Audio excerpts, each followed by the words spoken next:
Anda kembali menyaksikan Aceh hari ini. Informasi selanjutnya, Saudara Pemerintah Kabupaten Aceh Singkil menunggak tagihan listrik hingga miliaran rupiah kepada PLN. Ya, tunggakan ini terjadi lantaran sejumlah hal diantaranya lambatnya pengesahan APBK. Sejak bulan November 2022 hingga Maret 2023, pemerintah Kabupaten Aceh Singkil telah menunggak pembayaran penerangan jalan umum PJU kepada PLN. Jumlah tunggakan PJU selama 5 bulan itu mencapai sekitar 2,5 miliar rupiah. Tunggakan itu disebabkan kurangnya anggaran pada tahun 2022 dan keterlambatan APBK tahun ini.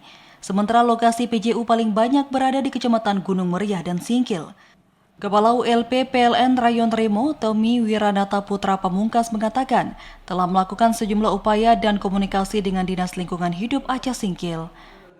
Upaya-upaya yaitu kami selalu menjalin hubungan, setiap hari kami komunikasikan untuk bisa secepatnya melakukan pembayaran rekeningnya. Untuk dampak tunggakan ini jelas dari sisi kami, dari sisi keuangan kami, Pak. Karena dari sisi keuangan kami otomatis kami kehilangan potensi pendapatan. Untuk secara total umum tadi kami sampai dengan bulan ini berarti kami tidak ada pemasukan sekitar 2,49 miliar itu sendiri, Pak. Sementara itu, Kasubag Perencanaan dan Evaluasi Dinas Lingkungan Hidup Aceh Singkil, Melda Haryani mengatakan, saat ini pihaknya sedang mengurus administrasi dan akan segera membayarkan tunggakan listrik itu. Tunggakan PJU itu kita DPA kita pengesahannya itu terjadi di tanggal 13 Maret. Kemudian kita proses penandatanganan juga membutuhkan waktu beberapa hari.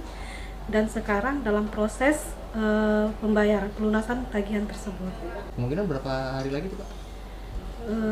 Paling lama 1 atau 2 hari kita.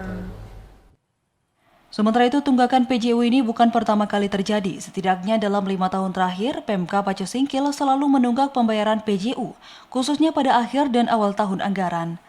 Dari Aceh Singkil, Jakartawan Adi Nugraha, TVRI melaporkan.